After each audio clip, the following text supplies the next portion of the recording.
Mesdames, messieurs, bonjour. Je pense que c'est bon là, Farid, hein, tout le monde, ça démarre. Oui, Donc, mesdames, messieurs, bonjour. Bienvenue à cette table ronde qui est organisée par Aix-Marseille Université autour de l'innovation, IA et défis mondiaux. Donc, cette table ronde est organisée dans le cadre du Forum international de l'intelligence artificielle. Quel enjeu collectif mondiaux? Qui est co-organisé avec la direction ministérielle de l'intelligence artificielle. Alors, cette table ronde est composée de plusieurs intervenants, 8. On fera une intervention à peu près de 7 à 10 minutes chacun. Euh, on commencera cette intervention par le professeur, Madame Odile Papini, professeur en informatique, qui nous fera une présentation sur l'histoire de l'intelligence artificielle à Aix-Marseille Université, avec quelques repères. Ensuite, ça sera suivi par une présentation par moi-même sur la place de l'intelligence artificielle en santé. Ensuite, Monsieur Pierre Locose nous partagera avec nous, qui est professeur en fait en philosophie, qui est un ancien vice-président du Comité national d'éthique et membre également titulaire de l'Académie nationale de médecine, nous fera part de sa vision de l'éthique et de l'intelligence artificielle en santé. Ensuite, ça sera suivi par une présentation en duo par le professeur Frédéric Bécher, qui est le directeur du laboratoire d'informatique et système, et également le professeur d'Avignon, avec vous, la place de l'intelligence artificielle en ce qui concerne le traitement automatique du langage. Sera ensuite suivi cette présentation par une intervention de le professeur Serge Amabil et également par le professeur Julien Valiente sur l'intelligence artificielle et la cybersécurité, l'importance et les enjeux également à ce niveau-là. On finira la table ronde par une intervention autour de l'innovation et de l'intelligence artificielle qui sera faite par Charlie Barla, qui est le directeur de la Cité de l'innovation et des savoirs d'Aix-Marseille Université. Donc, ce que je vous propose, c'est on va défiler les présentations. Je demande à l'auditoire si vous avez des questions, donc de les poser par le chat. Moi-même, avec bien sûr le soutien de mon collègue Serge Demabil, on fera la synthèse au terme de ces présentations pour bien sûr distribuer les différentes questions aux différents membres présents dans la table ronde. Donc, pour commencer, je donne la parole au professeur Odile Papini. Donc, Odile, à toi, tu peux partager ton écran et démarrer ta présentation. Mon micro, voilà. Bonjour à toutes et tous. Voilà, je vais partager ma présentation. Voilà. Voilà. Bien. Alors, bonjour à toutes et tous. Donc, je remercie Mustapha Oulatine de m'avoir proposé de présenter un exposé sur l'historique des recherches en intelligence artificielle à l'Université d'Aix-Marseille. Jusqu'à présent, personne ne s'y était vraiment penché et évidemment, des recherches plus approfondies seraient certainement nécessaires pour présenter une vision plus complète. Et je tiens à m'excuser par avance pour les oublis éventuels. Alors, puisque j'ai le privilège de commencer cette session, il me semble important de rappeler l'acte de naissance de l'intelligence artificielle qui a eu lieu en 1956 durant 2 mois d'été à Dartmouth College aux États-Unis, qui rassemblait 10 chercheurs extrêmement prestigieux. Et l'objectif de ce nouveau champ de recherche était de doter les machines de capacités leur permettant d'effectuer des tâches ou des activités intelligentes, c'est-à-dire uniquement réalisées par les humains. Alors, les premiers travaux qui se sont déroulés en intelligence artificielle se sont déroulés aux États-Unis, notamment sur la documentation automatique, sur la traduction, sur la simulation de jeux, sur la démonstration automatique de théorèmes.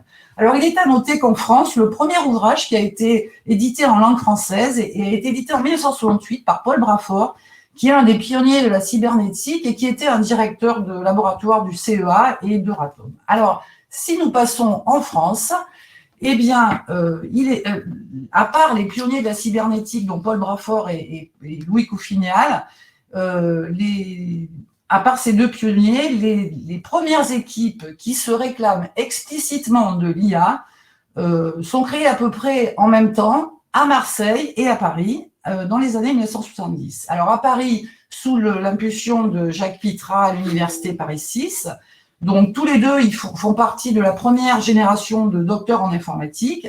Jacques Pittrat est polytechnicien, il intègre le CNRS. Sa thèse a porté sur la démonstration automatique en utilisant des méthodes heuristiques. Il s'intéresse aux programmes qui sont capables de jouer aux échecs. Ses thématiques de recherche vont se développer sur la conception de résolveurs généraux de problèmes, sur la compréhension automatique du langage et l'utilisation et la découverte de métaconnaissances. Alors, Alain Kolmeroer, à Marseille, il est nommé à Marseille professeur en 1970. Il a fait des études à Grenoble, à l'ENSIMAG, et il a soutenu sa thèse sous la direction de Jean Kutzmann sur la théorie des langages, et plus précisément sur l'analyse syntaxique afin de trouver le plus grand nombre d'erreurs syntaxiques d'un programme en un seul passage. Alors, il faut se rappeler qu'à l'époque, un programme, c'était un ensemble de cartes perforées. Alors, lors de son post-doctorat à Montréal, il va contribuer à la conception d'un langage, des systèmes Q, dans le cadre d'un projet de traduction automatique, en particulier de bulletins météo. Et nommé à Marseille, il va s'intéresser plus à la déduction à partir de textes plutôt qu'à la traduction automatique. Alors, l'approche de déduction automatique qu'il va adopter est complètement différente de celles qui sont en vigueur à l'époque, et il va utiliser la logique des prédicats et le principe de résolution de Robinson, que Robinson a montré en 1965, et que plutôt que démontrer un résultat par l'absurde, il s'agit de calculer l'ensemble des clauses qui sont déductibles d'un ensemble donné de clauses. Alors, au départ, le but est plutôt de concevoir un système de communication en langage naturel qui puisse être interrogé, mais à partir de là, lui et son équipe de doctorants et de post-doctorants vont progressivement, sur le campus de Lumini, mettre au point un premier langage de programmation logique, Prolog, qui va devenir un langage de référence en intelligence artificielle. Alors, le langage Prolog, c'est le fruit d'un mariage réussi entre le traitement du langage naturel et la déduction automatique. Alors, cette approche, elle est tout à fait nouvelle en programmation. Et en fait, un programme, c'est la description d'une situation, d'un domaine, par des faits et par des règles, et un moteur d'inférence de Prolog permet de déduire des réponses aux questions qui sont posées au programme. Alors, avec Prolog, c'est un changement de paradigme avec un passage du numérique au symbolique.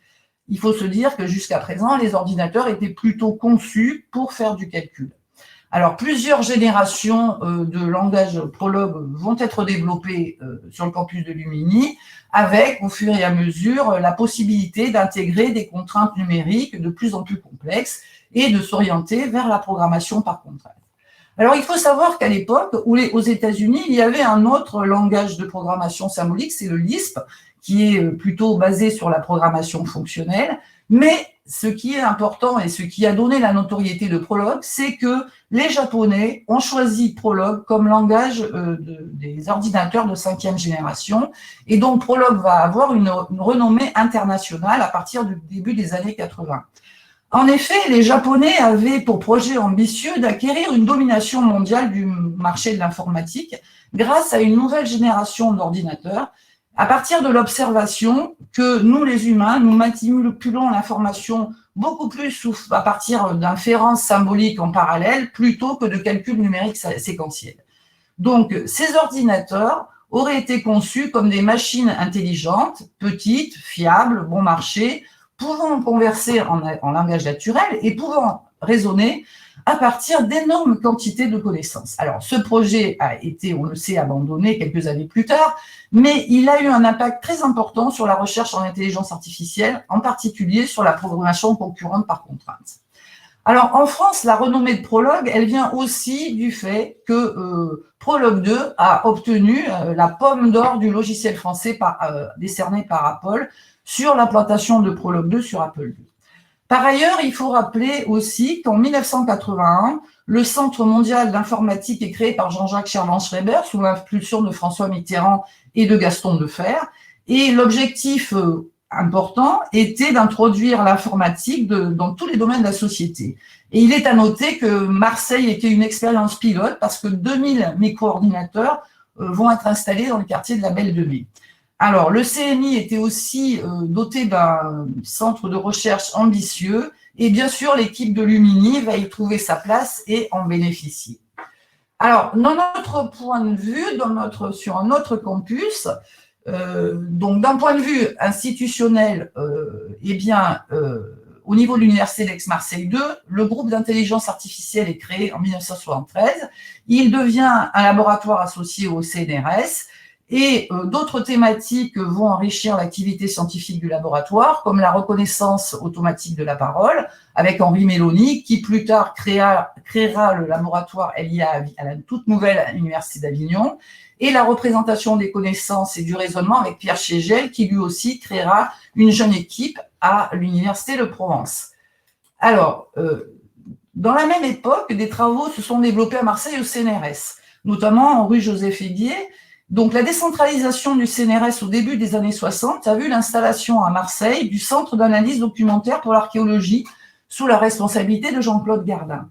Et l'équipe est confrontée à des problèmes de raisonnement, d'interrogation, de recherche d'informations, de classification automatique, comme par exemple la classification non-fort selon une typologie. Alors, l'équipe du CADA va se renforcer et va devenir le laboratoire d'informatique pour les sciences de l'homme, sous la direction de Mario Borillo, Mario Borillo a impulsé avec force les sciences cognitives en France. Il propose un cadre méthodologique et théorique nouveau pour l'approche formelle des sciences humaines où la place de l'IA est prépondérante. En 1982, un certain nombre de chercheurs, dont Mario Borillo, vont quitter Marseille pour Toulouse et vont s'intégrer dans différents laboratoires de Toulouse et vont participer à la création du laboratoire IRIT, qui est l'un des grands laboratoires français de recherche en informatique où l'IA a une place extrêmement importante. Vont rester à Marseille d'autres chercheurs qui vont créer le groupe de recherche et de traitement des connaissances, toujours à Joseph-Héguier, et qui va s'enrichir de nouvelles thématiques comme la représentation structurée de connaissances et l'apprentissage combinatoire. Voilà. Alors, si on passe maintenant au schéma, voilà, voici le schéma des différents laboratoires qui relèvent de l'intelligence artificielle depuis les années 60 jusqu'à aujourd'hui. Et on peut constater que, alors, excusez-moi, voilà, on peut constater que, en fait, c'est une histoire mouvementée, hein, avec des séparations.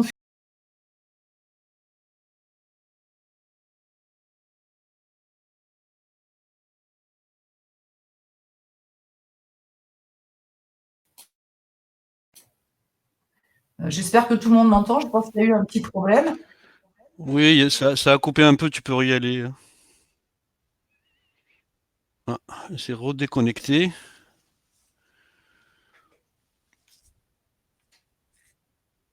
Il y avait un problème de connexion chez Odile. Odile, allô, tu m'entends? Oui? Ça saute de temps en temps. Vas-y, maintenant tu es présent, tu peux continuer, s'il te plaît. Bon, alors, je rappelle que ce schéma montre l'évolution des laboratoires où la recherche intelligente est très importante. Il reflète d'une histoire très mouvementée des 3 universités d'Aix-Marseille et des différents laboratoires dans les périodes qui se succèdent.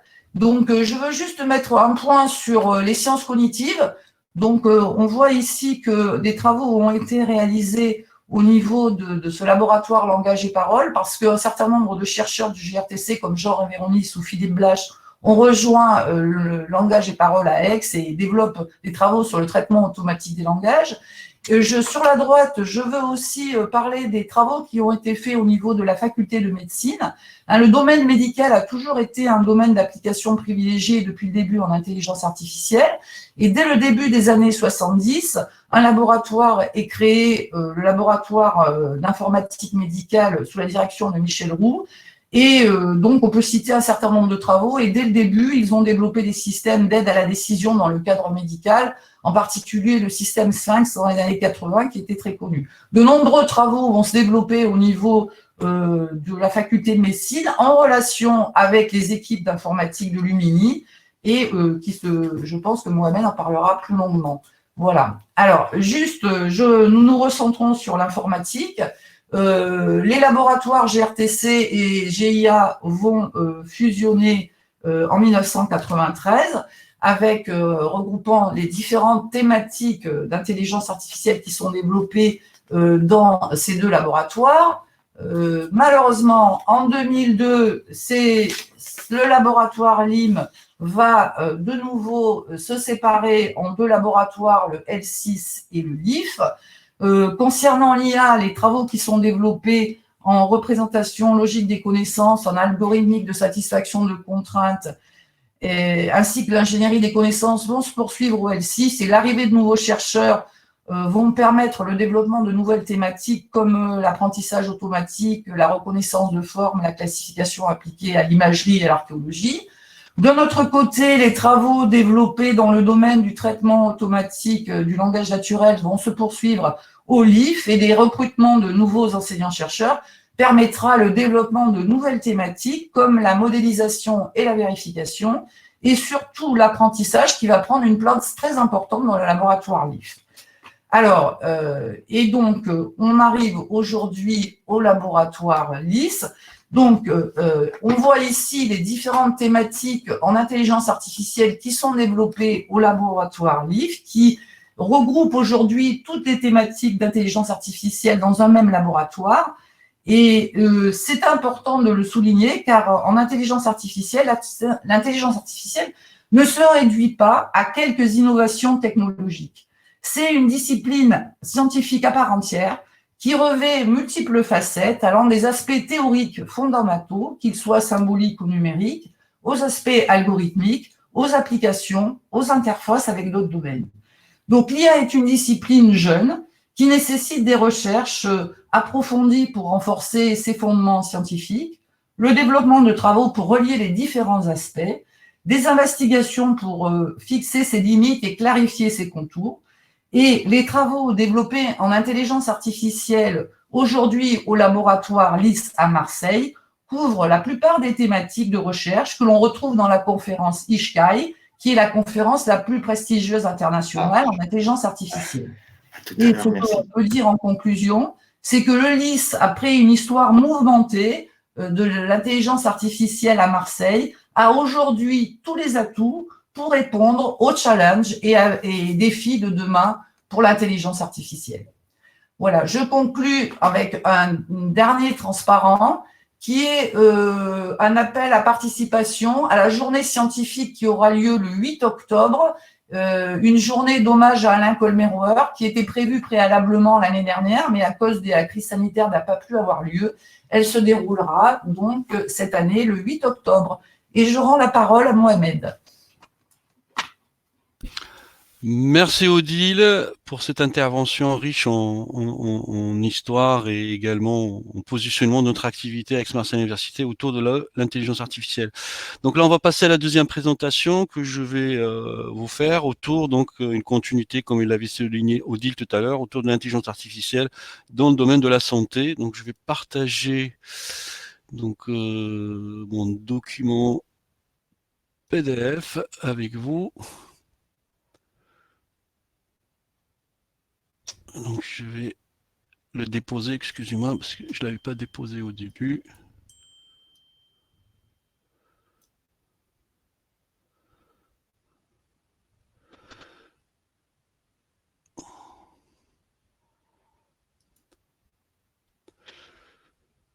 Traitement en cours.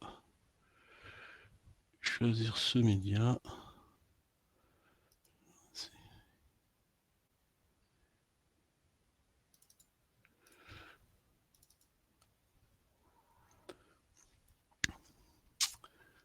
Je ne sais pas si vous voyez mes transparents ou pas.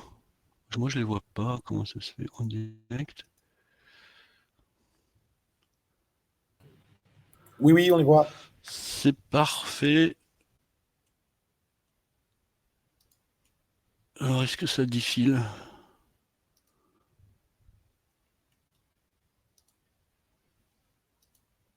Voilà, ça défile. Là, c'est bon pour vous? C'est bon, ça défile, Moustapha. Ok. Donc, rebonjour tout le monde. Donc, mon intervention va être autour de l'intelligence artificielle en santé. Donc, c'est un point qui, en fait, cette thématique est un point très important. Car cette thématique aujourd'hui, elle s'inscrit plutôt dans un contexte, je dirais, plus mondial, tout en passant bien sûr par des contextes nationaux et même au niveau aussi des contextes locaux. Alors, ce sujet est tellement en fait est tellement important et promoteur qu'au jour d'aujourd'hui, on assiste à à ce que les géants du numérique financent de plus en plus des programmes de recherche dans ce domaine, à l'image par exemple du programme Alphabet qui est développé par Google. Et on distingue également que dans le domaine de l'industrie du secteur électronique, comme le programme Watson d'IBM ou le programme Safran d'Intel. Également, plusieurs industries pharmaceutiques s'associent pour travailler sur ce domaine-là, comme on peut signaler l'alliance Pfizer-Novartis et Sanofi dans ce domaine. Donc tous ces événements m'amènent à dire que nous ne sommes plus aujourd'hui dans la science-fiction, mais bien dans un réel immédiat face auquel notre système doit s'adapter pour incuber une innovation en intelligence artificielle qui est incontournable, tout en mettant en place un processus respectueux des principes qui fondent notre système de santé. Alors pour ce qui concerne le positionnement de cette activité au niveau national, donc il y a eu, suite à un rapport de Cédric Villani qui fera une intervention tout à l'heure, la création de 4 instituts d'intelligence artificielle pour structurer les activités d'intelligence artificielle au niveau national, et que tous ces instituts aujourd'hui font de la santé un de leurs axes stratégiques. On peut également souligner en une action au niveau national qui est donc l'annonce en 2019 de la création de Health Data Hub par le ministère de la Santé. Alors, devant bien sûr cette dynamique aussi bien nationale qu'internationale, plusieurs projets au niveau national ont émergé qui associent médecins, informaticiens, physiciens. On peut par exemple citer, à titre d'exemple, l'IHU Luric de Bordeaux, également le projet Condor de Strasbourg, et enfin, dernièrement, l'annonce du projet Paris Santé Campus, qui est un institut en numérique, en intelligence artificielle, dont la création a été annoncée en décembre 2020 et qui sera un gros projet associant donc des partenaires publics-privés. Bien sûr, devant cette dynamique, Aix-Marseille Université est active aussi, et donc on travaille aujourd'hui donc à la création aussi d'un institut en sciences numériques et intelligence artificielle dans notre établissement. Donc cet institut sera en partenariat avec les établissements de soins, la PHM, l'IPC, et il permettra d'offrir tout particulièrement une chaîne de valeur continue depuis la recherche fondamentale jusqu'à la recherche appliquée. À l'heure, en fait, devant ce contexte, bien sûr, et à l'heure de tout numérique, l'intelligence artificielle et le domaine d'application qui est la santé, et la pratique médicale, ont tout à bénéficier, bien sûr, des avancées technologiques du monde digital. Cette nouvelle pratique permettra le développement d'une médecine de pointe, s'appuyant sur les techniques de modélisation, de simulation, de l'intelligence artificielle et de la robotique, ainsi, bien sûr, de l'instrumentation intelligente. Dans l'objectif, et demain de disposer d'une médecine performante et surtout pour tous et partout. Dans les hôpitaux de demain, l'IA sera présente dans toutes les étapes décrivant le parcours d'un patient à l'hôpital, depuis son arrivée jusqu'à une éventuelle intervention chirurgicale. Elle permettra l'amélioration de l'accès aux dossiers de soins, donc le dossier patient, l'optimisation bien sûr des temps d'attente. Elle permettra un contrôle médical avancé et plus particulièrement un meilleur accompagnement. Et enfin, comme vous le savez, également donc une assistance chirurgicale permettant donc de performer dans ce domaine. Alors, un point en fait très important, c'est excusez-moi. Donc, une des difficultés majeures, et d'ailleurs un point important quand on travaille en intelligence artificielle pour la santé, c'est l'accès aux données de santé et l'accès aux données médicales réelles, de qualité et robustes. Alors, ces données de santé sont donc d'ores et déjà donc le nerf de la guerre, mais aussi l'or noir de l'intelligence artificielle en santé pour demain. Et on le sait très bien, plusieurs établissements, qu'ils soient des universitaires, des organismes de recherche, des établissements de soins, des hôpitaux, sont tous producteurs majeurs des données de santé pertinentes. Qu'ils soient des données de soins, par exemple, hospitaliers, que ce soit des données de médecine préventive à les universités, que ce soit également des données qui sont issues de nos plateformes et de nos laboratoires de recherche. Mais le problème qui se pose aujourd'hui, et ce qui nous manque, c'est des structures facilitant leur utilisation par les chercheurs. Alors nous pensons qu'il est temps que ces différents acteurs, avant bien sûr que des organismes privés mettent la main sur cette richesse, que ces acteurs s'associent au moins à l'échelle de chaque région et voire même au niveau national pour développer l'accès à leurs données. Alors donc il faudra, à mon sens, constituer et mettre à disposition des chercheurs des corpus de données de santé anonymisés, tout en respectant bien sûr le principe de férisation de ces données qui permet de rendre possible leur réutilisation. Un point aussi que je voudrais souligner, qui est important à mon sens, est que comme les données de manière générale, et plus particulièrement les données de santé représenteront le pétrole de demain, la génération des entrepôts de données de santé doit faire partie de la stratégie de développement de nombreux pays émergents.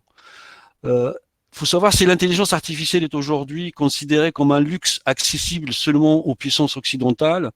Elle représente, à mon sens, un vecteur de développement pour les autres. Par exemple, pour les pays qui sont à forte composante rurale et qui souffrent d'un désert médical, avec l'arrivée bien sûr aussi des objets connectés dans le domaine de la santé, l'utilisation de l'IA et bien sûr de ces dispositifs médicaux connectés et la télémédecine représenteront, à mon sens, une opportunité pour faire face à ce problème.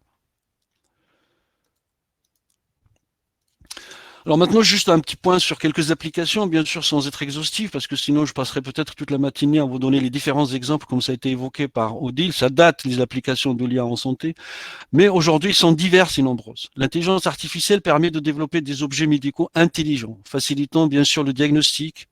L'intelligence artificielle est un précieux outil de prévention et de dépistage des épidémies.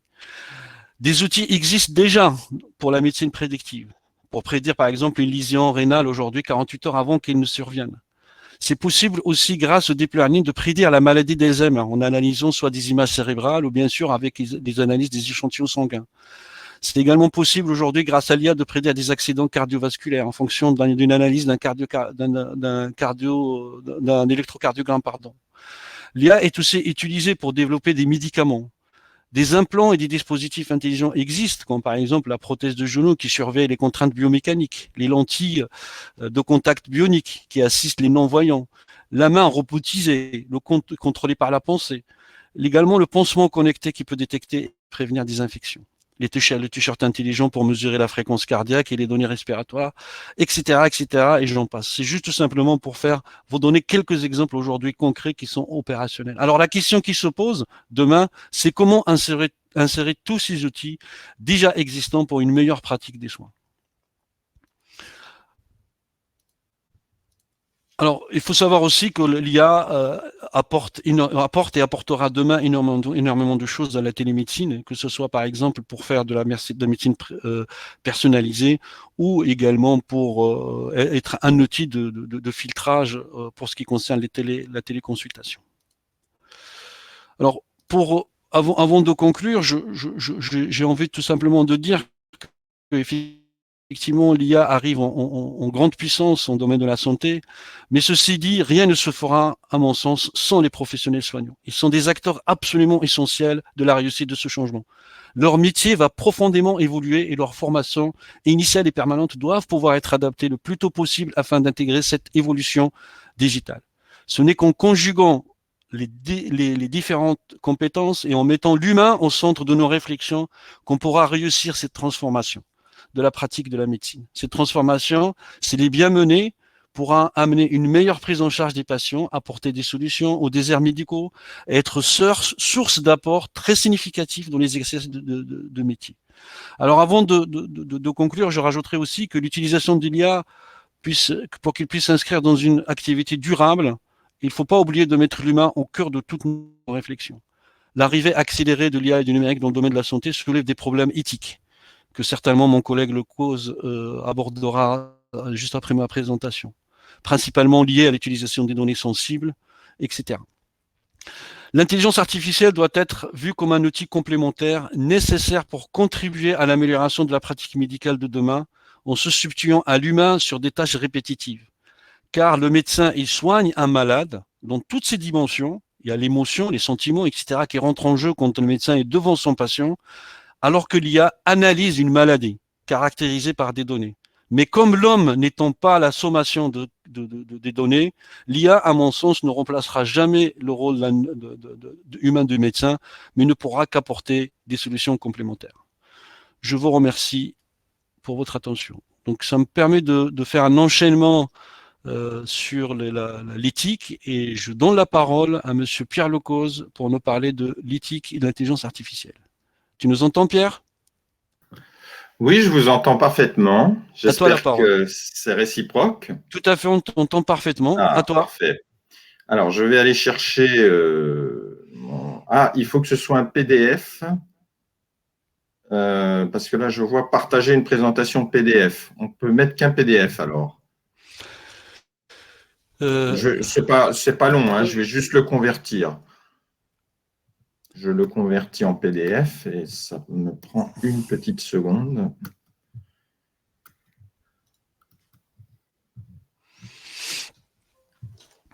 Voilà.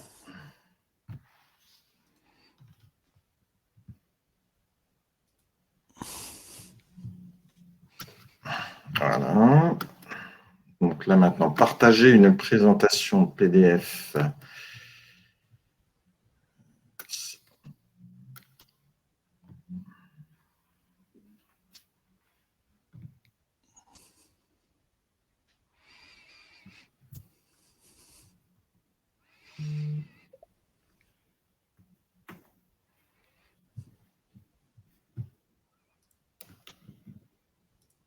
Alors, choisir ce média. Là, vous avez ma présentation, j'espère. Oui, Pierre, c'est bon, tu peux y aller. Alors ensuite…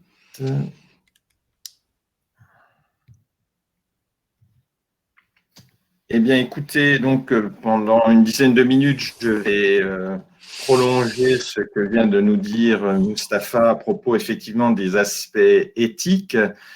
Donc moi, j'enseigne la philosophie. Je suis chargé de mission à la faculté de médecine de Marseille. Nous sommes bien sûr partie prenante de l'Institut l'ANEC, l'Institut IA en santé.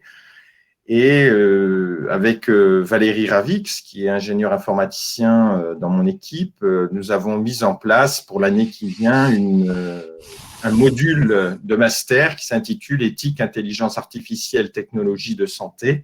Et donc, bien entendu, nous espérons pouvoir interagir dans les années qui viennent avec l'université pour partager ce module au plus grand nombre d'étudiants possible.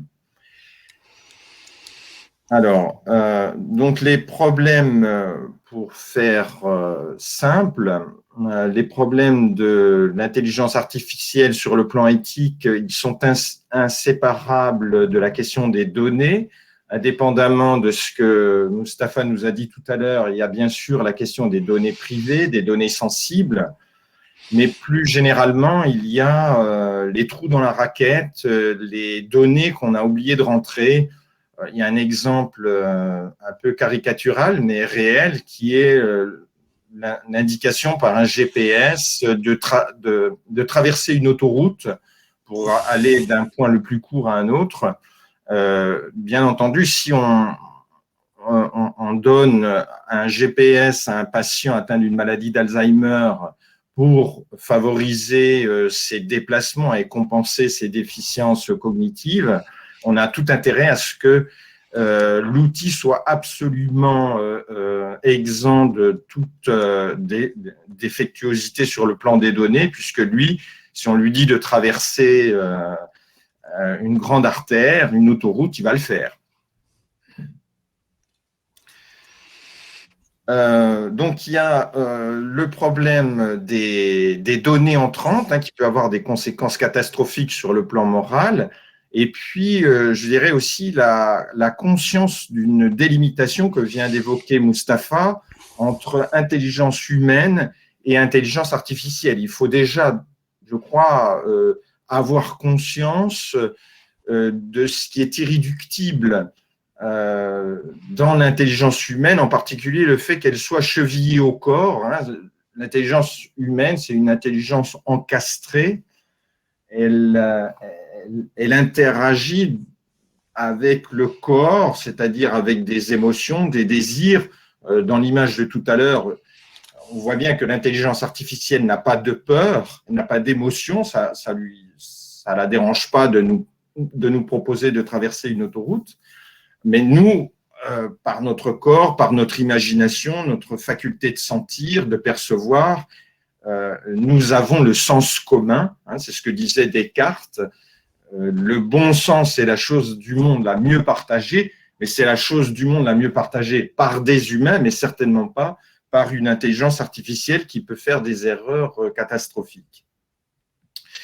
Donc, il faut toujours se souvenir que c'est une intelligence essentiellement logique, qui n'a pas d'émotion, et si elle n'a pas d'émotion, elle ne peut pas avoir d'éthique, puisque nous prenons conscience de nos valeurs à travers des émotions, à travers la compassion, à travers l'indignation, la honte, la crainte. Ce sont ces affects qui nous connectent à nos valeurs.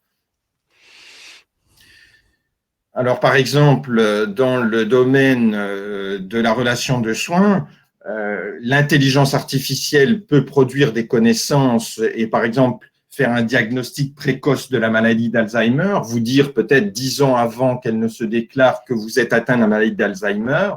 Mais comme disait Camus, un homme, ça se retient. Il y a peut-être des choses qu'on ne dira pas à une personne pour ne pas avoir à provoquer des souffrances psychologiques, un état d'abattement, un impact psychologique néfaste pour sa qualité de vie. Et là, par exemple, sur cette image, on voit une clinicienne qui va faire des tests à un patient, et il y a des tas de données qui ne sont pas paramétrables, qu'on ne va pas pouvoir coder. Cette personne, d'un seul regard, va embrasser tout un contexte. Elle voit comment s'habille ce monsieur, quel genre de lunettes il a, s'il parle correctement la langue française ou si c'est un étranger. Elle s'aperçoit aussi qu'il a une femme et qui pourra donc l'accompagner si jamais il y a un diagnostic de maladie d'Alzheimer. Tous ces éléments sont tellement complexes et enchevêtrés que ça paraît impossible de les rentrer dans un algorithme et de les coder. Donc, l'intelligence humaine, c'est une boîte noire. L'explicabilité, on peut la demander à un algorithme, mais certainement pas à un être humain, parce qu'il serait bien incapable de dire tout ce qu'il prend en compte dans ses décisions. Mais, et c'est là que j'en viens à la deuxième partie de mon exposé, malgré tout, il y a des éléments de la relation de soins qui pourraient être modélisables. Par exemple, le fameux chatbot Elisa est parti du principe formalisé par Weizenbaum que la psychologie humaniste développée par Carl Rogers pouvait être modélisée par un automate. Je prends une illustration prosaïque. Une femme s'adresse à une psychologue, Elisa, et lui dit « J'en ai marre de mon mari, il m'énerve, j'ai envie de le tuer. » Bon. L'automate ayant intégré un modèle empathique de type rogerien, va aller chercher dans sa base de mots-clés les mots famille, les mots foyer. Et elle dira par exemple, j'entends qu'il y a des soucis dans votre foyer, pouvez-vous me parler de votre famille? On voit donc que le mot père a induit technique de reformulation, ça va mal dans votre foyer, et troisième temps de la relation thérapeutique rogerienne, reformulation par une question, parlez-moi de la famille. Donc on voit que quelque part, il y a des éléments techniques dans une relation de soins qui sont modélisables.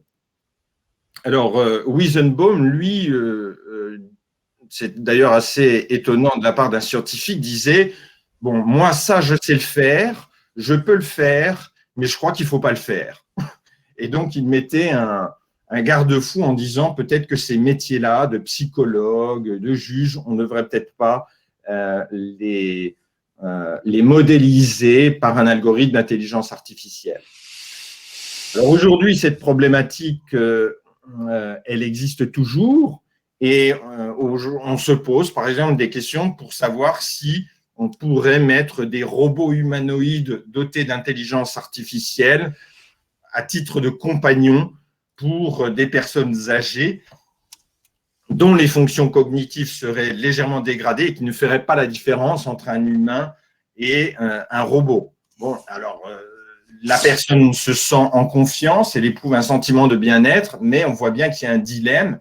on perd en authenticité de relation à autrui, et puis peut-être que c'est une forme d'atteinte à sa dignité. Par ailleurs, on note aussi que dans le domaine de la prise en charge des addictions se développent des avatars, et ça c'est aussi intéressant, puisque des personnes qui sont addictes à l'alcool, au jeu, au tabac, au sexe, auront parfois du mal à s'exprimer franchement à un psychiatre parce qu'ils ont l'habitude d'être culpabilisés. Cher ami, vous devriez arrêter de boire, de vous droguer, de fumer. Vous êtes en train de dégrader votre santé et pensez à vos enfants, etc. Donc, il y a tout ce discours de culpabilisation qui est assez stérile et contre-productif, alors que le patient se sent beaucoup plus à l'aise avec un avatar, parce qu'il est sûr que le robot intelligent, lui, ne lui posera, enfin, ne sera pas moralisateur. Voilà, il ne formulera pas de jugement de valeur. Et on le voit aussi d'ailleurs dans d'autres domaines comme la relation conjugale, les relations amoureuses. Vous aurez plus de mal à dire à un conseiller matrimonial tous vos fantasmes, quel type de femme ou d'homme vous aimeriez rencontrer, tandis qu'à un automate, vous pourrez lui dire franchement que vous aimez les grands, les petits, les gros, les maigres, etc. Voilà, je pense aussi que dans la dépendance et dans la demande d'euthanasie, il y a aussi le sentiment de honte, d'humiliation que l'on peut rencontrer quand on doit se faire la toilette par un aide-soignant, par un professionnel, et que peut-être si on avait des petits robots qui nous rendaient plus autonomes, on accepterait mieux la grande dépendance. Donc, vous voyez que dans la fin de mon exposé, je voulais terminer sur une note positive en disant que bien que certains éléments de la relation de soins ne sont pas explicitables, non codifiables, malgré tout, il y a des dimensions qui sont modélisables et qui pourraient, pourquoi pas, résoudre certains problèmes moraux. Je ne sais pas si, Mustapha, le temps qui m'était imparti est dépassé ou pas. C'est parfait. Oui. Bah, écoute, tu as fini ou Oui, non, j'ai terminé. Il y a peut-être une dernière remarque. Bon, tout le monde a entendu parler de la voiture autonome. J'en ai pas parlé parce que je suis axé sur la santé, mais je voulais dire que avec Valérie Ravix, qui travaille à l'espace éthique avec moi, on réfléchit pour savoir à l'avenir comment on pourrait transposer, pourquoi pas dans le domaine de la santé, ce que l'on a fait avec la voiture autonome, à savoir qu'on a demandé à 1,5 million de personnes dans le monde ce que vous décideriez si la voiture devait, tu connais ce dilemme, hein, soit écraser 2 jeunes, soit 4 plus vieux, soit bien rentrer dans un arbre et comme ça on tue le conducteur. Bon, on a demandé à 1,4 million de personnes de répondre à ça. Donc, on voit que pour résoudre les dilemmes moraux aujourd'hui, on ne va plus faire forcément appel à un sage, comme du temps de Platon. On ne va plus forcément non plus faire appel à un groupe, le staff médical, qui se réunit pour décider s'il faut ou non accepter en réanimation, en contexte pandémique, tel ou tel patient. On pourrait demander on voit bien toute une population mondiale, des gens qui, derrière leur écran, diraient « Eh bien, moi, si j'étais à la place du soignant, voilà ce que je déciderais. » Et on pourrait ainsi faire ressortir quelles sont les valeurs qui comptent le plus. Par exemple, pour nous, en France, ce sera de sauver les enfants et les femmes en priorité, alors que dans des pays plus collectivistes ou dans des ethnies, des communautés, on sauvera la personne âgée en priorité. On voit ici que dans la revue Nature, l'algorithme nous a sorti un graphique qui a fait ressortir par couleur les valeurs qui étaient prédominantes selon que vous soyez occidental ou africain, ou africain ou asiatique. Voilà, cette fois, j'ai vraiment terminé. Merci Pierre. Excusez-nous, donc on a pris un peu de retard, on va essayer de le rattraper comme on peut. Et c'est toujours bien sûr pour les dernières présentations que ça tombe.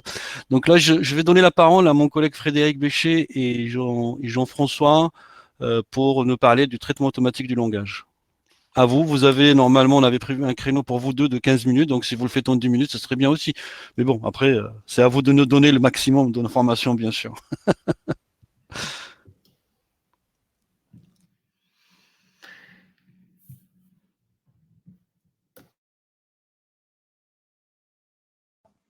Merci Moustapha. Est-ce que vous m'entendez bien?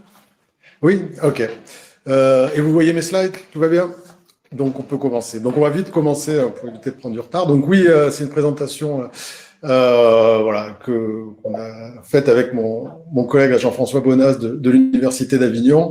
Et donc il y a trait à ce qu'on appelle IA et traitement automatique du langage. Alors, là aussi, pour revenir sur ce que disait Odile Papini tout à l'heure, c'est vrai que l'IA, c'est une histoire ancienne. L'IA et le langage humain, c'est aussi une histoire ancienne. Par exemple, le fameux test de Turing qui est censé pouvoir vérifier les capacités d'intelligence d'un système en trompant un utilisateur pour lui faire croire que c'est un humain qui converse avec lui plutôt qu'une machine est basée sur le langage. Et en particulier à Marseille, donc j'ai retrouvé ce document-là qui est un rapport de recherche de 1972 du groupe de recherche en intelligence artificielle animé par Alain Kolmerower et qui portait déjà sur un système de communication homme-machine en français. Alors, ce qui est intéressant, à mon avis, avec le traitement automatique du langage, c'est que on peut le voir selon plusieurs points de vue. Donc on peut le voir comme un lien avec les langages formels. Donc là, historiquement, les travaux d'Alain Kolmerower, c'était les liens entre langage humain, langage formel, grammaire formelle, sémantique formelle, etc. Et donc là, on a des liens avec la théorie des langages, la logique, et donc c'est implémenté sur le site avec évidemment le laboratoire de mathématiques I2M. On a des collègues au LIS qui aussi travaillent sur ce domaine. On peut le voir aussi comme un domaine qui est lié à la linguistique, donc faire émerger les structures du langage et faire des modèles qui permettent de valider ou pas les modèles structurels qu'on peut créer pour la syntaxe, pour la sémantique aussi. Et donc là, on a une école importante en France là-dessus avec la Thala et donc c'est illustré sur le site aussi avec un laboratoire comme le laboratoire LPL, le LIS et aussi le LIA Avignon. Au niveau de Thales et systèmes, c'est comment reproduire des compétences langagières par des machines. Donc là, c'est l'imitation au sens du test de Turing. On se préoccupe moins de la pertinence, on va dire, cognitive des modèles que l'on développe, mais on s'intéresse surtout à la reproduction de compétences. Et donc ça, c'est vraiment ce qui a débouché sur les applications qu'on connaît tous maintenant du traitement automatique des langues, comme la traduction, les systèmes de communication, les assistants personnels, etc. Et donc ça, c'était une activité très forte qu'on a eue à Marseille au LIS, évidemment, au LIA aussi, évidemment. Et puis enfin, le lien avec les sciences cognitives qui est particulièrement intéressant en ce moment et très actuel, où là, finalement, on va mettre l'humain et la machine à côté et on va utiliser la machine comme un moyen de tester des modèles, des hypothèses sur la manière dont, notamment, l'apprentissage du langage se fait chez les humains. Et là, pour ça, donc, on a l'Institut ILCB sur les bases cérébrales du langage, qui est particulièrement intéressant puisqu'il regroupe des compétences sur tout le site sur ce domaine-là. Et donc, ça en fait une des places fortes de cette activité en France. Donc, au niveau des domaines d'application, ils sont multiples. Donc là, je vais juste effleurer les choses. Donc, j'ai juste mis en avant les humanités numériques, parce que c'est un thème voilà, qu'on étudie beaucoup ici et donc il y a beaucoup de liens avec les collègues travaillant donc plutôt du côté SHS sur la manière dont le traitement automatique des langues peut aider. D'une part, donc ça nous fournit des corpus sur lesquels on peut travailler, hein, des corpus sur plein de langues différentes, etc. Et puis en même temps, ça provoque des activités de recherche vraiment fertiles. Et donc j'ai mis juste un exemple, parce qu'on a eu la réunion de projet avant-hier. Je l'ai mis là d'un projet justement qui mélange la chaire UNESCO, la FMSH à Paris, des collègues industriels à Orange Labs et des collègues du site sur le fait d'utiliser le traitement automatique du langage pour la transmission des savoirs, la médiation et les interfaces intelligentes. Mais évidemment, on en a parlé tout à l'heure, la médecine est une application de l'IA, on va dire, très importante, très actuelle. Et le traitement du langage dans la médecine a deux aspects. Hein.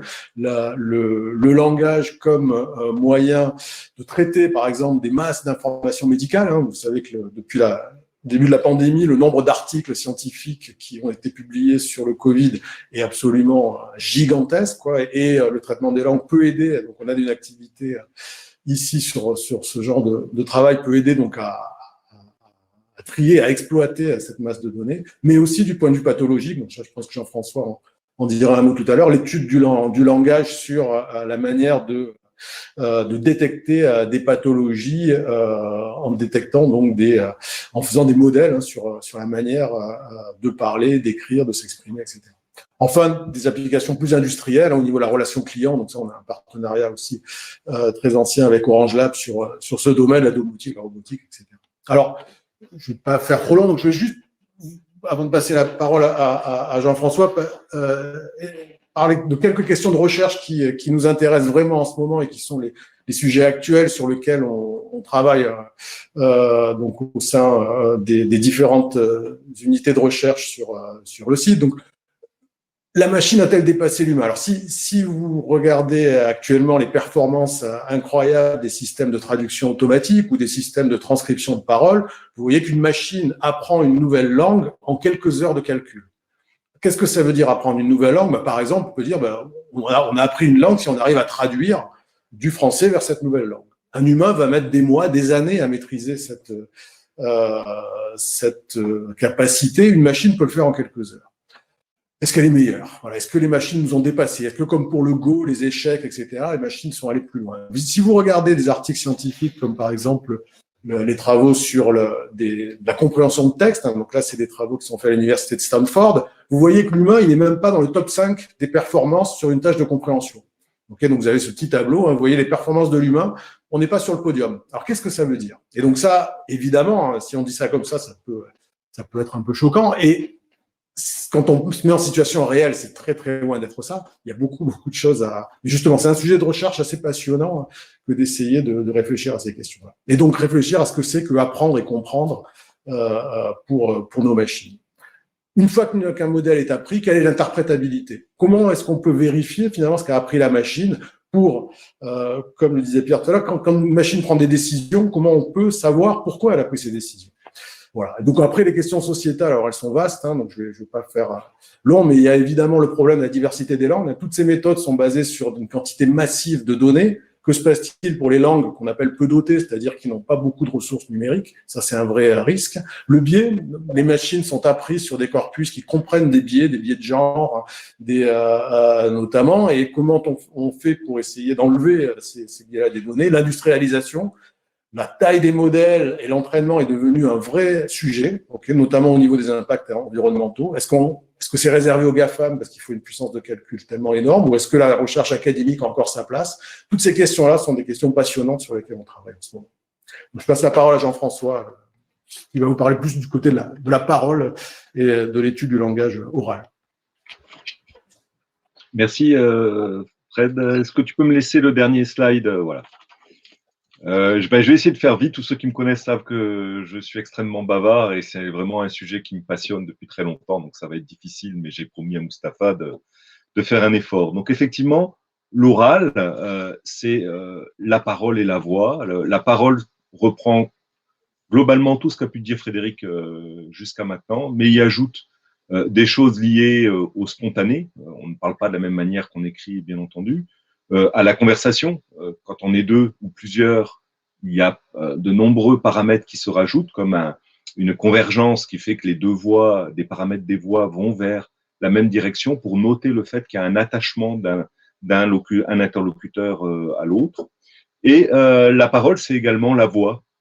Donc, toute une série d'informations non linguistiques qui sont portées par la voix. Alors, vous allez trouver là-dedans des informations sur votre état, sur votre identité, bien entendu, votre état psychologique, vos émotions, la pathologie. La voix transmet beaucoup d'informations sur la pathologie et sur la physiologie. Deux exemples ou trois exemples actuellement. Nous travaillons sur la parole pathologique avec la voix pour mesurer l'évolution de certaines maladies de dégénérescence neuronale. Donc la maladie se traduit dans la manière dont la personne parle et permet de faire une mesure objective de l'avancement de la maladie. Nous travaillons à Avignon sur de l'évaluation de la charge cognitive pour des pilotes d'avion, par exemple, ou des gestionnaires de crise, mais on pourrait très bien penser à des personnels médicaux, surtout en ce moment, pour faire ce genre de choses. Voilà, donc un grand nombre de paramètres variés qui amènent des applications assez originales et parfois complexes. Nous avons par exemple un projet avec entre l'ANR et l'agence équivalente japonaise, le projet Voice Personae, sur lequel nous travaillons sur de l'anonymisation différenciée. Comment dans la voix cacher l'identité, par exemple, ou cacher l'accent régional, cacher les origines socioculturelles, de quels paramètres on a envie de cacher le sexe. On peut penser à des interviews de recrutement dans lesquelles on ne veut pas dire si c'est un homme ou une femme qui a répondu au questionnaire, etc. Donc, tous des éléments qui existent dans la voix et qui ne se trouvent pas dans la parole. Alors, quelques questions sociétales pour terminer mon intervention, qui se rajoutent à celles énoncées par Frédéric ou les complètes. Tout d'abord, dès qu'on travaille sur la parole, on a accès à la voix et on rajoute une problématique de protection des données personnelles qui est importante. On trouve dans la voix beaucoup d'indications sur ce que vous avez fait hier. Est-ce que vous êtes fumeur? Est-ce que vous avez fait une soirée et bu un petit peu trop? Et certains vont, donc il faut déjà protéger ça. Et certains chercheurs, comme certaines startups, vont très très loin dans cette direction-là. On peut voir des exemples dans le recrutement où à partir de la voix, des CV vont être classés. Vous faites une interview automatique sans qu'on sache exactement sur quoi l'appareil travaille, l'algorithme travaille. On peut trouver aussi des applications dans des sites de rencontres, par exemple, où vous parlez et simplement sur la voix, le site va décider qui est la meilleure personne que vous devez rencontrer. Sous-entendu, vous n'avez pas été capable de le faire jusqu'à maintenant, donc il vaut mieux que la machine le fasse automatiquement à partir de la voix. Tout ce genre de travaux et d'applications sont basés sur les travaux scientifiques et je pense que nous devons nous poser la question de jusqu'où nous devons aller dans ce cadre-là.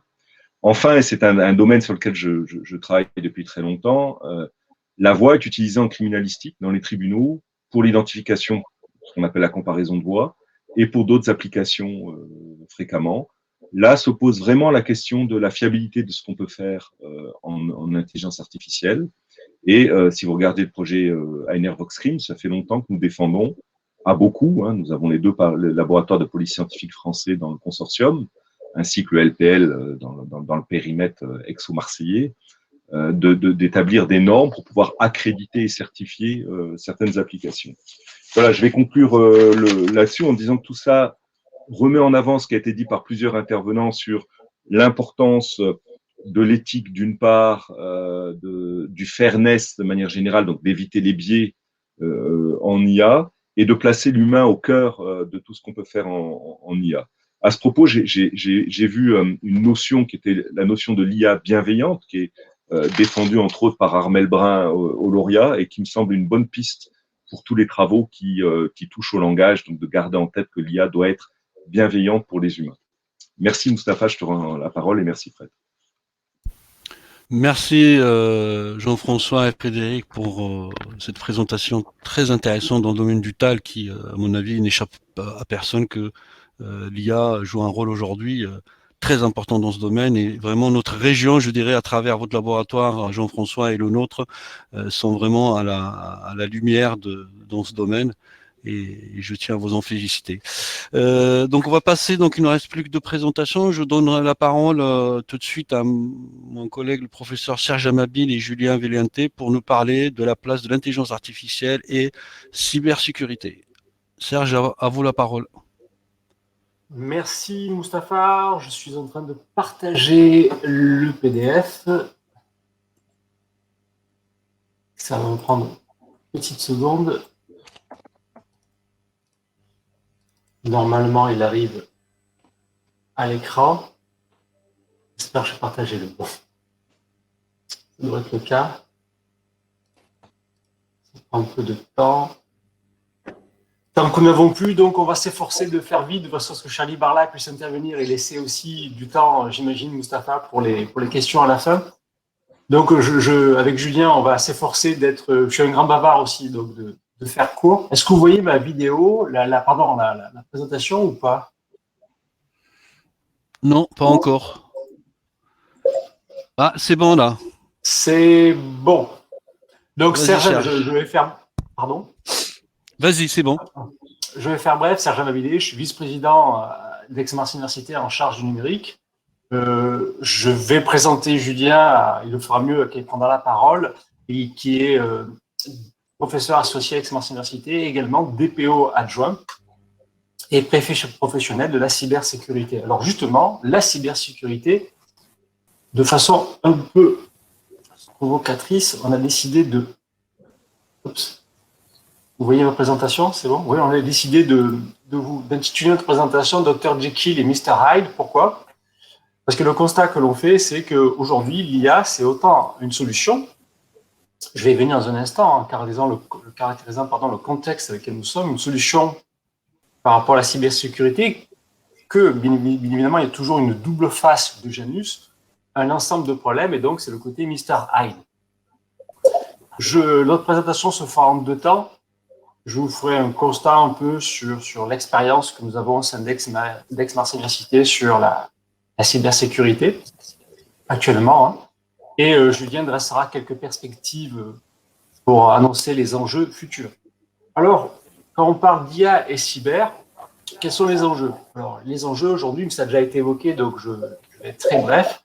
On a un fonctionnement hors les murs qui dure depuis plus d'années à cause de la crise Covid des universités et de pas mal d'institutions, d'organismes publics et d'entreprises. Et quel que soit le temps de sortie le moment de sortie de la pandémie et du contexte sanitaire actuel, il est probable que certains des usages qui ont été qui se sont répandus depuis plus d'1 an continuent sur des modes même développés. Mustapha en a parlé. Aujourd'hui, quels sont les secteurs d'activité qui sont touchés? Je dirais tous, sur des enjeux extrêmement importants du secteur médical, vous l'avez compris, avec les données de santé, avec la robotisation. Et donc, quand on parle d'IA et de cybersécurité, il faut bien que les robots soient sécurisés pour ne pas être contrôlés par n'importe qui. Ça a été évoqué à l'instant pour le secteur des transports. Je ne parlerai pas de l'armement, donc de la sécurité nationale, des drones qui peuvent être pilotés par des personnes bienveillantes ou malveillantes, de la gestion des données personnelles et donc de l'impact que cela a sur l'intelligence économique et bien évidemment sur le système économique français, d'une nation, d'un pays, d'un État, d'un ensemble d'États, de la communauté européenne par exemple, et bien évidemment tous les impacts que cela peut avoir, lorsqu'on parle de cybersécurité, sur les systèmes de paiement électroniques.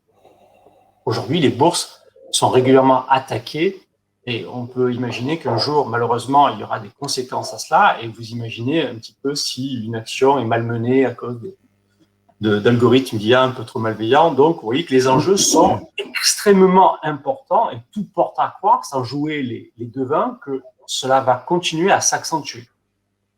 Alors, ça, c'est les enjeux. Ensuite, le contexte. Alors, le contexte, je peux vous faire part de mon expérience de vice-président d'Aix-Marseille Université.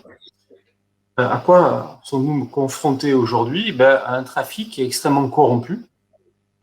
Près de 90% des flux qui arrivent sur Aix-Marseille Université, je ne caractériserai pas plus de là, bien évidemment, pour des raisons de confidentialité, Près de 90% sont des flux corrompus, des attaques qui se multiplient, qui se complexifient, avec un volume extrêmement important, des origines extrêmement importantes, origines géographiques, origines techniques aussi dans la façon de nous attaquer, avec des phénomènes de usurpation d'identité. On a mis une expérience récemment sur l'expérience université, et ça, c'est vraiment une dimension très importante, avec des possibilités, on l'a vécu aussi, de prise de contrôle à distance de matériel. Et ça, aujourd'hui, ce sont des enjeux, si on relie le premier point que j'évoquais à l'instant, lorsqu'on est dans un contexte hors les murs, qui prennent beaucoup d'épaisseur et sur lesquels, bien évidemment, il faut être complètement vigilant. Alors, dans ce contexte-là extrêmement compliqué, vous l'avez compris, il y a le docteur Jekyll qui fait son retour. Autant l'IA peut nous aider à gérer des attaques, autant l'IA peut aussi aider des gens mal intentionnés à nous attaquer. Alors, donc ça c'est Dr Jekyll, nous protéger. À quoi nous sert l'IA aujourd'hui? À réduire les temps de réponse. Aujourd'hui, l'IA nous permet, les algorithmes tournent, permettant d'explorer des blogs, d'explorer des forums dans lesquels on peut avoir des solutions, nous aider à comprendre et analyser plus rapidement des menaces et les risques et les conséquences auxquelles nous sommes confrontés, et donc nous permet globalement de gérer la complexité, le volume croissant des attaques. Et c'est le point que j'avais anticipé pour un peu plus vite, sur lequel on arrive. En même temps, l'IA, d'un autre côté, on s'aperçoit que les attaques que nous subissons sont de plus en plus complexes, de plus en plus sophistiquées, et justement qu'il y a des algorithmes qui permettent de reconnaître la voix, de reconnaître les identités des personnes, de copier les adresses, de copier les signatures, de détecter un certain nombre d'éléments, je n'entrerai pas plus dans les détails, on n'en a pas le temps, et donc de nous exposer à des phénomènes très compliqués et à devoir assumer des conséquences extrêmement importantes.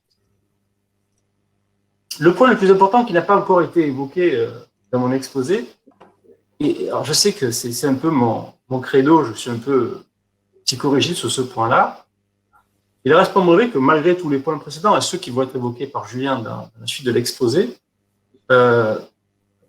aujourd'hui, il y a une sorte d'insensibilité. Alors, je ne parle pas de nous, ceux qui assistent au forum ce matin, on est probablement, mais on est probablement assez sensibles à la cybersécurité, aux enjeux qui sont liés, aux attaques que nous pouvons subir sur le numérique de façon large. Mais si on prend la population de nos étudiants, par exemple, je sais que je ne suis pas politiquement correct en disant cela, et je l'ai été récemment à la préfecture et ça n'a pas plu, mais on a une totale insensibilité de la population estudiantine en majorité, en dehors des quelques étudiants qui s'intéressent à cette problématique-là, qu'on retrouve au LIS, qu'on retrouve dans les filières informatiques. Plus de 95% des étudiants sont complètement insensibles à la cybersécurité et ont des pratiques et un niveau de vigilance qui est extrêmement bas. Quoi que l'on puisse faire avec l'IA, la première chose à faire, je pense, sera de former les jeunes qui nous arrivent, qui sont les décideurs de demain. Alors pourquoi j'insiste particulièrement là-dessus? Je dis les former, et pas forcément, d'ailleurs, c'est un point important, quand ils arrivent à l'université, puisque le temps où ils arrivaient à l'université, entre guillemets, vierge de toute pratique numérique, est largement révolu. Aujourd'hui, un étudiant qui arrive en licence 1 de sa université a bien souvent 5 ou 6 années de pratique lourde des réseaux sociaux, du numérique. Et si les habitudes n'ont pas été prises, les bonnes habitudes n'ont pas été prises avant, c'est pas à ce moment-là qu'on arrivera facilement à leur transférer cette connaissance. Donc, quels que soient les points techniques que nous pouvons évoquer, ça, c'est vraiment l'élément sur lequel se jouera la qualité de la cybersécurité d'un État, probablement dans les années à venir.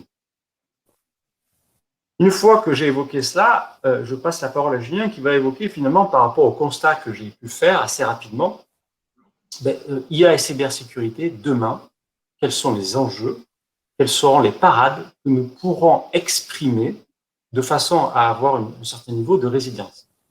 Julien? Merci Julien de prendre la parole et d'essayer d'aller vite parce qu'on a Charlie Barla qui doit nous quitter à 11h et en même temps on doit lâcher la main. À toi la parole Julien.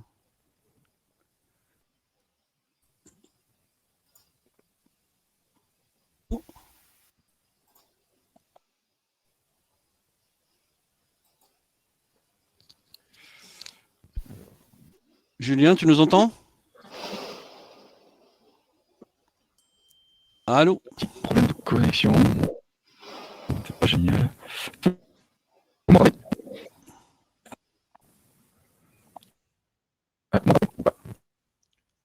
Allô, Julien? Je pense qu'on l'entend un petit peu, mais il n'est pas victime d'une attaque de cybersécurité, j'en suis certain. Par contre, on l'entend pas bien.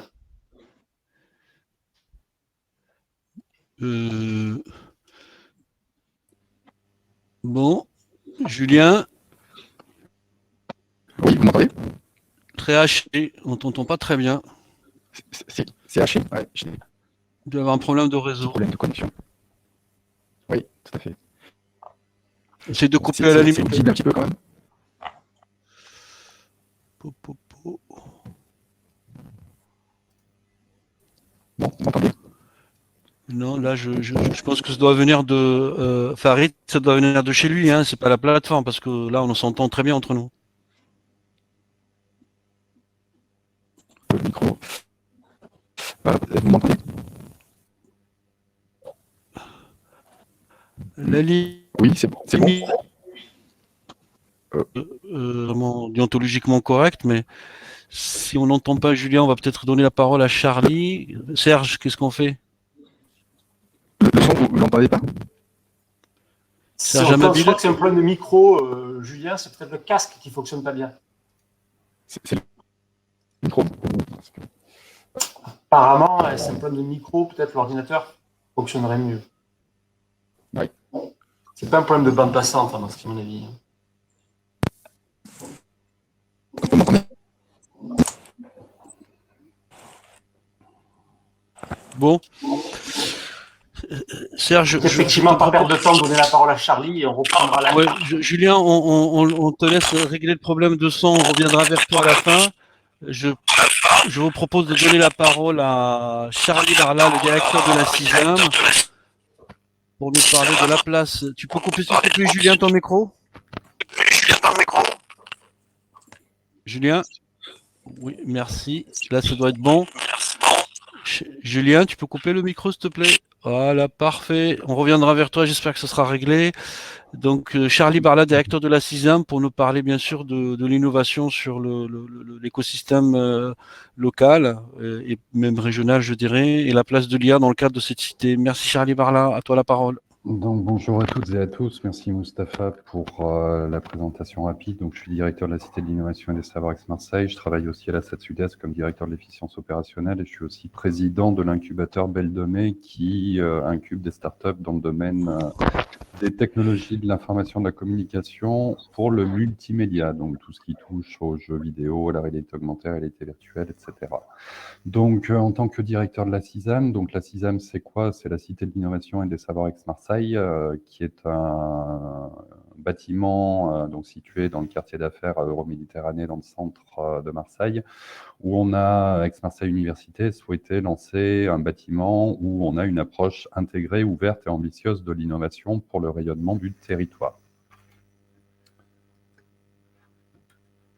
Ce bâtiment, c'est un partenariat public-privé qui réunit l'écosystème de l'innovation du territoire. Donc, on a co-travaillé avec l'ensemble des collectivités territoriales sur le site et la métropole, notamment Aix-Marseille-Provence, qui fait partie des membres cofondateurs de la CISAM, qui a créé une structure d'accompagnement qui s'appelle l'accélérateur M, qui vise à sélectionner des startups dans 3 domaines, donc l'économie bleue, tout ce qui va toucher à la mer, au port, au littoral, l'économie verte, tout ce qui va être la qualité de vie dans la ville méditerranéenne, et les industries culturelles et créatives. On a également le groupe L'Occitane qui nous a accompagnés dans cette initiative, puisqu'ils ont créé également une structure d'accompagnement qui s'appelle Obratory, donc qui sélectionne des startups locales mais aussi internationales dans le domaine des cosmétiques, du bien-être et du marketing digital, où l'IA est fortement intégrée, bien évidemment. et The Box, qui est la structure d'accompagnement donc créée à l'initiative de Rodolphe Saadé, le président directeur général de CMA-CGM. Donc The Box se concentre sur l'accélération de start-up dans le domaine de la digitalisation du transport maritime, donc où l'IA est une des briques technologiques importantes pour cette digitalisation, mais également tout ce qui va toucher à la réalité augmentée, réalité virtuelle et tout ce qui va être IoT et blockchain. Donc, la Cité de l'Innovation, c'est un tiers-lieu de formation, de créativité, d'innovation sociétale et technologique, où on va retrouver un petit peu, on accueille l'ensemble de l'écosystème de l'innovation, donc Aix-Marseille Université et les autres tutelles, mais également tout ce qui va être recherche partenariale avec l'ensemble de nos laboratoires de recherche et en IA en particulier. Donc, on a les bureaux de l'Institut Carnot Star, des bureaux d'accueil pour Protis Valor, qui est notre filiale qui gère les contrats entre les laboratoires de recherche et les industriels, les plateformes technologiques qui sont des outils expérimentaux à destination des entreprises pour pouvoir leur permettre d'accéder justement à des tests, parce que les petites entreprises ou moyennes entreprises n'ont pas forcément les moyens de se payer ces outils expérimentaux, et donc on fait de la prestation de services avec eux. On a également l'Institut Sud-Est qui est représenté, donc qui gère les actifs de propriété intellectuelle, que ce soit les brevets, les marques, les APP, les dessins ou les modèles, et qui procède à de la maturation technologique en créant des entreprises donc via nos incubateurs publics, donc Belle de Mai axé sur le multimédia et l'incubateur Impulse qui est basé sur les autres domaines d'exploitation. Les incubations et accélérations publiques et privées, donc comme je vous l'ai dit, l'accélérateur M, structure d'accompagnement créée avec la métropole, The Box par CMA-CGM et Obratory par l'Occitane. Donc, on a effectivement des liens qui ont été initiés grâce à l'implantation de partenaires privés au sein de cette CISAM. Typiquement, une start-up qui s'appelle Searoute, qui a lancé un contrat de collaboration qui vise un petit peu à optimiser les routes des navires qui transportent les containers en fonction de la météo, en fonction qui vont générer des hauteurs de vagues différentes pour économiser justement du carburant au niveau des bateaux qui transportent les marchandises. Donc, tous ces partenaires sont hébergés sous le même toit. On a également convaincu Enedis, donc, qui est l'électricité en réseau, d'ouvrir leur laboratoire en intelligence artificielle au sein de notre bâtiment, où là, effectivement, il y a aussi des collaborations sur l'IA auxquelles ont pu participer, effectivement, Frédéric Béchet via un stage et une thèse CIFRE aujourd'hui qui a été lancé par Enedis, qui vise un petit peu à améliorer leur chatbot pour les clients de manière à appliquer des algorithmes de traitement automatique des langues et de pouvoir rerouter directement les clients vers les bons services en fonction des problématiques rencontrées par ces clients. Et nous avons également lancé une initiative avec la Chambre de commerce et d'industrie Aix-Marseille-Provence, en l'occurrence avec le Reality Lab, qui est un outil qui sera inauguré le 8 juillet prochain, donc au sein du Palais de la Bourse sur la Canebière. Et donc, ce Reality Lab, l'objectif, c'est de mettre en avant les acteurs du territoire en faisant une exposition de prototypes permettant de faire de la communication web et événementielle, de guider les entreprises également en fonction de leurs besoins. Vous n'êtes pas sans savoir que les pays du Sud, au niveau européen, sont en retard sur la digitalisation, avec notamment des appels à projets européens sur le Digital Innovation Hubs. Donc, nous co-travaillons avec l'ensemble des partenaires territoriaux, que ce soit l'ensemble des pôles de compétitivité ou les autres universités régionales, Avignon, Toulon, Centrale Marseille, mais également l'Université Côte d'Azur. Donc, on guide l'objectif de ce Reality Lab, c'est de guider les entreprises pour faire des diagnostics, faire une analyse et un plan d'action des besoins, faire des études technologiques et marchés et une prescription de partenaires. C'est aussi pour nous un outil qui va nous permettre d'apporter du deal flow supplémentaire au niveau des formations continues que nous pouvons délivrer au sein de l'Institut Archimède et de pouvoir réaliser aussi des projets concrets de manière à ce que les entreprises puissent présenter leurs prototypes en amont de l'industrialisation pour pouvoir aussi permettre à des citoyens présents sur la Canebière ou à des touristes de rentrer dans ce palais de la Bourse, aller au Reality Lab pour pouvoir faire des tests marchés de concepts de produits ou de services et de pouvoir aussi développer des logiciels à intégrer. Globalement, la Cité de l'innovation, elle valorise et elle connecte l'écosystème de l'innovation d'Aix-Marseille via le recrutement de talents, puisque ça permet aux entreprises d'avoir accès à des stagiaires. Ça permet également de lancer des tests CIFRE, comme ça a été le cas avec Enedis, mais également avec l'Occitane sur des thématiques hors IA, mais plutôt en lien avec les cosmétiques, et aussi avec The Box, puisqu'il y a aussi des tests CIFRE qui ont été signés avec cette structure d'accompagnement, et notamment plusieurs sociétés de ces structures d'accompagnement qui lancent des projets de collaboration avec nos laboratoires de recherche. Enfin, on peut également organiser des événements et du networking. On avait effectivement organisé un webinar sur l'IA au mois d'octobre dans le cadre de la Fête de la Science avec l'ensemble des collègues et des étudiants également qui ont intégré Enedis. Au global, l'écosystème de l'innovation d'Aix-Marseille, donc on a un territoire qui est assez disparate, puisque nous avons des campus qui sont relativement éclatés sur le site. Donc vous voyez ici la CISAM, nous avons Lumini, nous avons la Technopole de Château-Gombert, la Technopole de l'Arbois en lien avec l'environnement, et Aix-Centre sur tout ce qui va être industrie culturelle et créative, la Timone sur les aspects santé.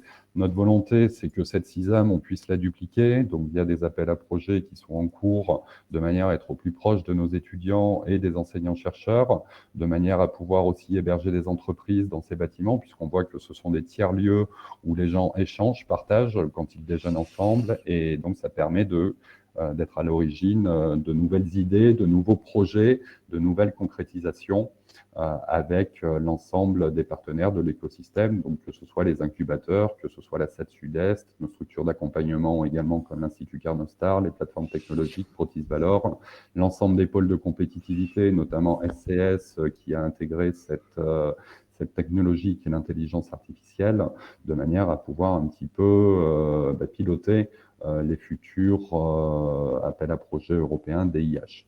Des accélérateurs également, des pépinières d'entreprises, des technopoles et des campus d'innovation sont également présents avec des projets structurants, et je citerai le SmartPort qui est très axé sur l'intelligence artificielle. C'est une initiative d'Aix-Marseille Université avec le Grand Port Maritime de Marseille et la Chambre de commerce et d'industrie Aix-Marseille-Provence, où nous avons plusieurs axes de travail. Donc nous avons des challenges d'innovation qui sont lancés par des grands groupes. Donc pour en citer certains, il y a Interaction, il y a le Grand Port Maritime de Marseille, Naval Group, la Méridionale, CMA-CGM, les Terrasses du Port, EDF, donc qui donnent des problématiques à des startups qui vont être sélectionnées, qui vont travailler en mode open innovation avec les startups sélectionnées pour déployer et développer des solutions qui les intéressent particulièrement. Donc ce SmartPort, l'objectif au global, c'est d'avoir un port fluide, un port vert, un port à énergie positive et un port innovant et créateur d'emplois qui utilisera bien évidemment les technologies d'intelligence artificielle pour décongestionner la métropole Aix-Marseille-Provence et permettre également d'avoir accès à tout ce qui est green tech, à tout ce qui va être énergie via également les fournisseurs d'électricité. Voilà, j'en ai terminé pour la présentation. Merci Charlie. Alors je ne sais pas si Julien, comme il a préparé quelque chose. Vas-y si tu veux vraiment rapidement continuer sur la cybersécurité avant de répondre à quelques questions et clôturer la session. À toi. Serge, tu peux passer le slide, s'il te plaît? Je suis en train de le recharger parce qu'il a été déchargé. Ça va revenir. Voilà. Je suis désolé. Vas-y Julien. J'arrive à la bonne. C'est parfait. C'est parfait. Donc le futur de l'IA, en tout cas en termes de cybersécurité, il n'est pas forcément tout écrit, et il va falloir aussi contribuer à l'écrire. Donc l'Union européenne, la Commission européenne a mis dans son plan IA que il faut que l'IA, qu'on s'assure que l'IA travaille pour les personnes et pour le bien de la société. Et c'est pas forcément très simple à y répondre. Et notamment cette question de personnes, c'est-à-dire que on est tous d'accord pour dire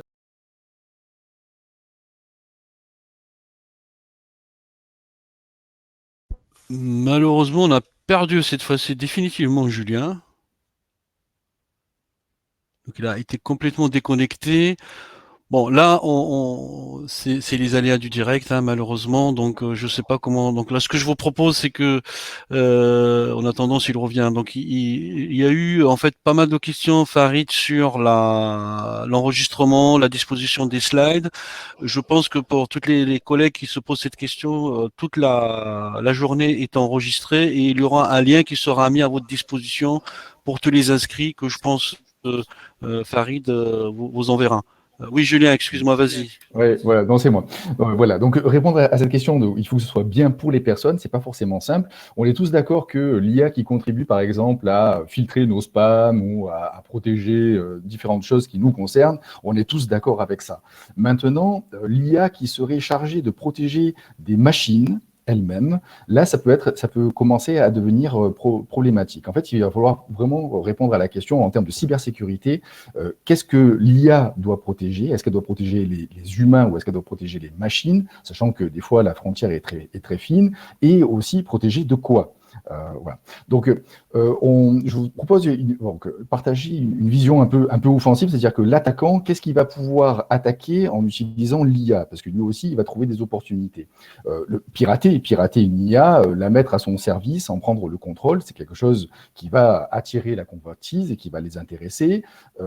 Ça peut être aussi exploiter des biais qui naturellement se trouvent dans l'IA, hein. Par exemple, les biais connus du survivant, l'illusion des séries ou le biais de l'attribution. Et puis aussi certains biais discriminatoires qu'on sait être présents dans l'IA. On l'a vu avec des IA qui font de l'assistance juridique, on va dire, où on s'avère que, en fonction de si on est blanc ou noir, c'est pas forcément les mêmes choses par rapport à la source des données qu'on va mobiliser. L'opportunité aussi liée à l'autonomie des algorithmes, surtout quand ça va être des algorithmes qui vont être dans des systèmes embarqués qui ne seront pas forcément facilement mettables, enfin, on ne va pas pouvoir facilement les mettre à jour. C'est des choses qui peuvent être intéressantes pour l'attaquant. Aussi attaquer les personnes sur leurs responsabilités vis-à-vis de l'IA. On parlait des véhicules autonomes. Qui est responsable de l'algorithme qu'on va mettre dans le véhicule autonome? Est-ce que c'est le constructeur? Est-ce que c'est le développeur, qui parfois peut être une société sous-traitante? Qui va être en charge de ça? Et là, l'attaquant va pouvoir peut-être faire des gains, comme il a pu le faire en profitant du RGPD, puisque vous savez, hein, il y a des DPO, je connais bien, on a des pénalités qui sont prévues, et du coup, aujourd'hui, les attaquants prennent des données personnelles et font chanter les propriétaires pour retrouver ça. L'atteinte aux données, hein, parce que l'IA doit, en tout cas, les versions actuelles de machines apprenantes mobilisent énormément de données. Et les données peuvent être sensibles, elles peuvent être exploitables pour un attaquant. Donc, en soi, c'est des granges de données qui peuvent être intéressantes pour les attaquants. Et enfin, l'information warfare, c'est-à-dire qu'on peut avoir des cybercriminels, mais aussi des États qui peuvent utiliser l'IA pour faire des fake news, de la propagande ou développer des publicités dans le cadre de sociétés privées non encadrées. Donc, c'est typiquement, par exemple, le projet Honfleur que la DGSI est en train de mettre en place avec la DGSE pour lutter grâce à l'IA au niveau des fake news. Donc, en fait, pour sécuriser tout ça, il va falloir avoir une approche technologique et sociale vis-à-vis de l'IA dans le cadre de la cybersécurité basée sur de l'IA. Classifier les IA en fonction de qui elles protègent, de contre quoi, etc., la sensibilité des informations qu'elles peuvent détenir, donc le définir, les contrôler et aussi prévoir des moyens de pouvoir réprimer leurs usages si jamais elles ne respectaient pas, on va dire, ce que dit la Commission européenne, c'est-à-dire s'adresser pour le bien des gens. Former les acteurs à l'éthique et à la responsabilité numérique. Alors ça, du coup, au niveau de l'université, on est socialement engagé sur ce genre de choses, hein. Tous les acteurs, même les utilisateurs, doivent connaître un minimum de choses sur ce qui se trouve dans les algorithmes.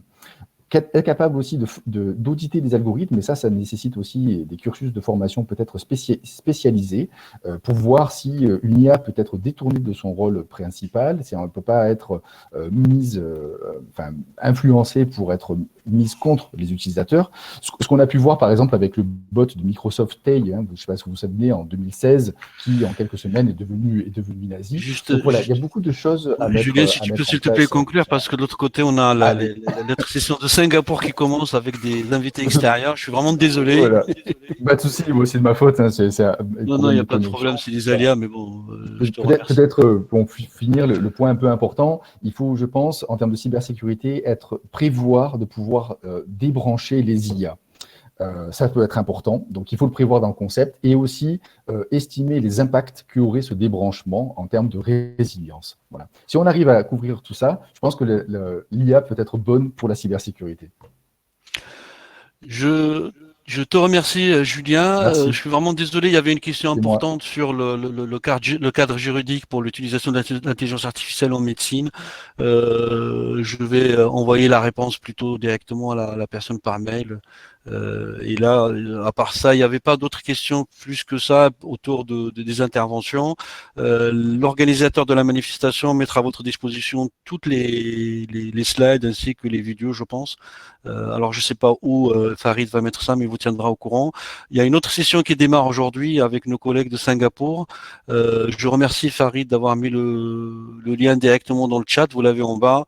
Donc, je vous invite toutes et tous à nous rejoindre pour continuer cette journée autour de l'IA et bien évidemment les enjeux mondiaux. Merci beaucoup à tous les intervenants. Merci Odile, merci Serge, merci à tout le monde.